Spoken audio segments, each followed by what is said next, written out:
भवति प्रणम्यादो सर्वकार्यार्थ सिद्ध्यर्थे अभिप्सितार्थ सिद्ध्यर्थं पूजितो या सुरासुरैः सर्वविघ्नहरस्तस्मै गणाधिपतये नमः।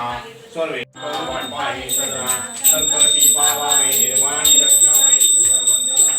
जय देव जय मंगलमूर्ति संकटमात्रे मन वर्णे मात्रे मन कामना मूर्ति।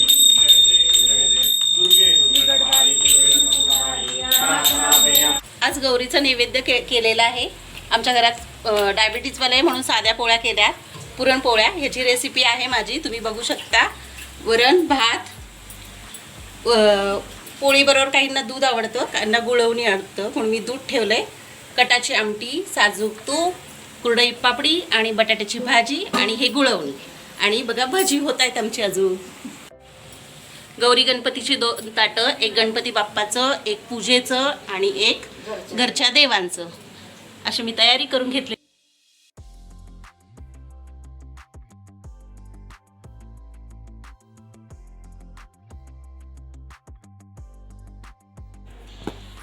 आमच्या महालक्ष्मीचा नैवेद्य 2 गौरीचा, मध्ये गणपतीचा, अशा प्रकारे आम्ही ठेवतो।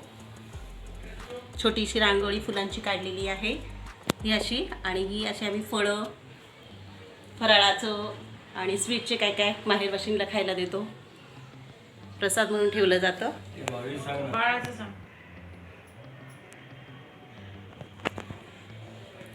हे माहेर वाशिणीचं बाळ तांब्याचं घरी बनवलेलं आहे, तांब्या ठेवून आणि डब्बा ठेवून।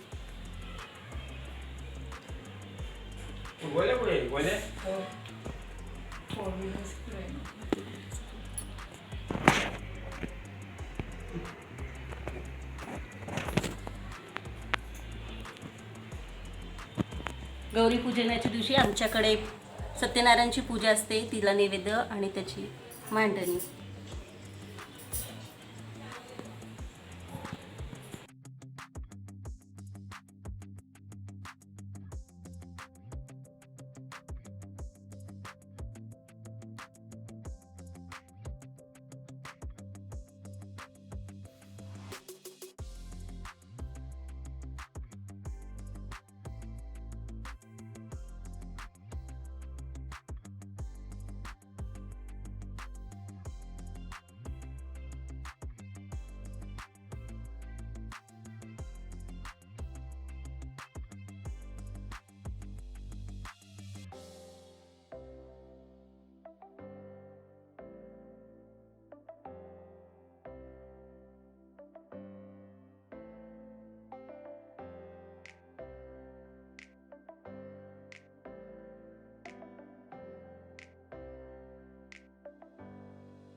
आज बघा घर किती छान उजळून निघालं आहे, आणि माझे मुखवटे तुम्हाला पाहायची इच्छा होती कलर केलेला, तर अशा प्रकारे झालेले आहेत। आणि जर माझं हे डेकोरेशन आणि आमची पद्धत तुम्हाला आवडली असेल तर लाईक करा, सबस्क्राईब करा, कमेंट करा, शेअर करा। थँक्यू।